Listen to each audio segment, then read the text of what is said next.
There was a time in New York when the mountains could speak, not with words, but with a long, low horn that rolled across the valleys like a warning carried on the wind. Farmers would pause mid-swing in their fields. Children would stop their play. Horses would lift their heads. Everyone knew what that sound meant. Somewhere, a sheriff was coming. Somewhere, the law was about to fall on a family that could no longer pay rent on land their ancestors had worked for generations.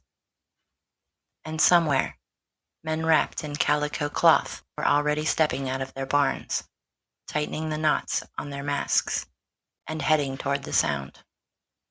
It was the 1840s, long after the Revolution, long after the Constitution, yet a feudal system still ruled the Hudson Valley, and the people who lived under it were done being silent. The horns kept calling, and the hills answered.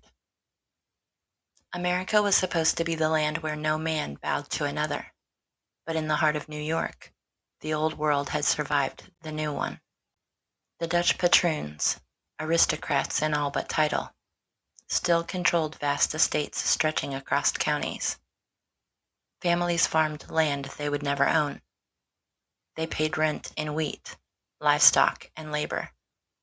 They owed a medieval tax called quarter sales, surrendering a quarter of their farm's value if they ever tried to sell it. The Revolution had swept away kings, but somehow lords remained. The government enforced the system, the courts protected it, and the people endured it, until the day they didn't. When Stephen Van Rensselaer III died in 1839, his heirs discovered that kindness had never been his business model.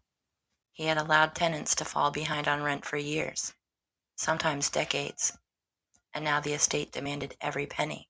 Sheriffs fanned out across the countryside with orders to seize property. Families who had worked the same soil since before the Revolution suddenly faced eviction. One farmer, Moses Earle, looked at the papers handed to him and refused, not with anger, not with violence, just a simple, immovable no. That word traveled faster than any horse, and it found ears ready to hear it. When the sheriff returned to enforce the order, he didn't find a frightened farmer. He found the road blocked by men whose faces were hidden behind painted masks, their bodies wrapped in bright calico cloth. They called themselves Calico Indians, a symbolic disguise meant to strip away identity and replace it with unity. They carried horns, not rifles, clubs, not muskets, but their presence alone was enough. The sheriff turned back, and the people realized something powerful. If they stood together, the law could not move them. The horns began to sound more often, and the hills began to answer more quickly. Albany was outraged. Grand juries issued indictments. Militia units marched. Newspapers loyal to the patroon families demanded harsh punishments for the masked rebels. But sheriffs found themselves outnumbered at every turn. Whenever they approached a farm, horns echoed through the valleys. Within minutes, dozens, sometimes hundreds of masked farmers appeared, silent and unyielding. The government tried arrests, but juries refused to convict. The people were not just resisting, they were rejecting the legitimacy of a system that had never served them. The state had the law. The people had each other. In 1845, the conflict reached a breaking point. Deputy Sheriff Osmond Steele rode into the town of Andes to enforce a rent collection. He had been warned not to proceed. He rode anyway. A crowd gathered. Horns sounded. Steele drew his pistol. A shot cracked through the air. No one could say from where, and Steele fell dead. The government seized on the moment. Martial law was declared. Hundreds were arrested. The anti-rent movement seemed on the verge of collapse. But instead of scattering, the people did something unexpected. They organized.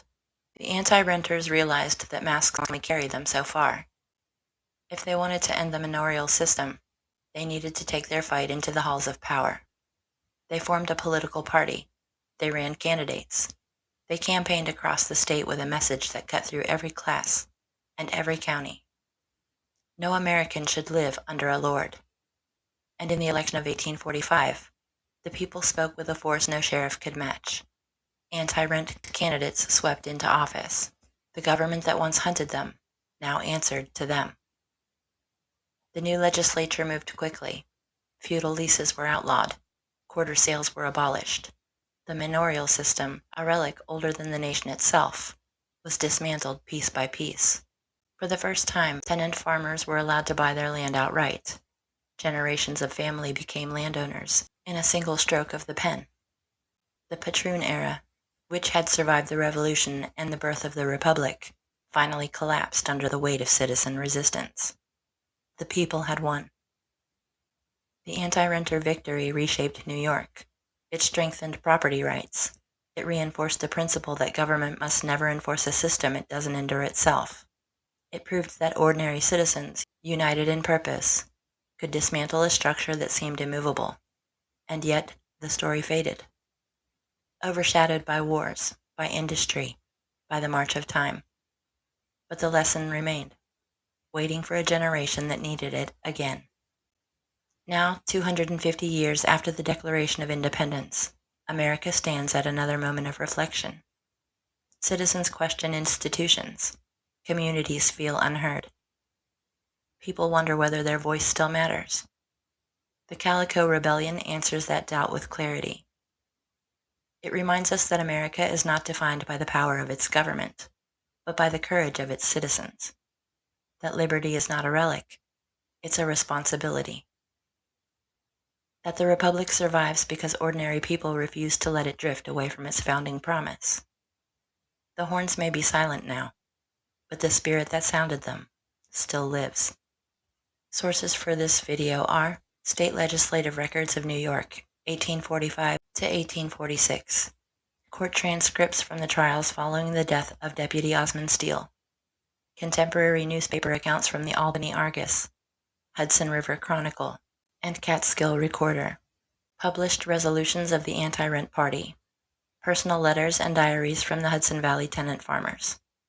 Historical analysis from the New York State Museum and the Hudson River Valley Institute. The hills of New York are quiet now. The calico masks are gone. The horns have long rusted away.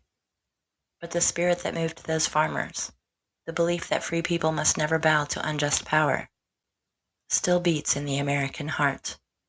As we celebrate 250 years of the United States, we honor not only the famous battles and well-known heroes, but the ordinary citizens who stood their ground on forgotten roads and changed the course of their state and their country. The Calico Rebellion is more than a story. It's a reminder of who we are, a nation of citizens, a nation of courage, a nation that still believes liberty is worth defending. And in that belief, America endures.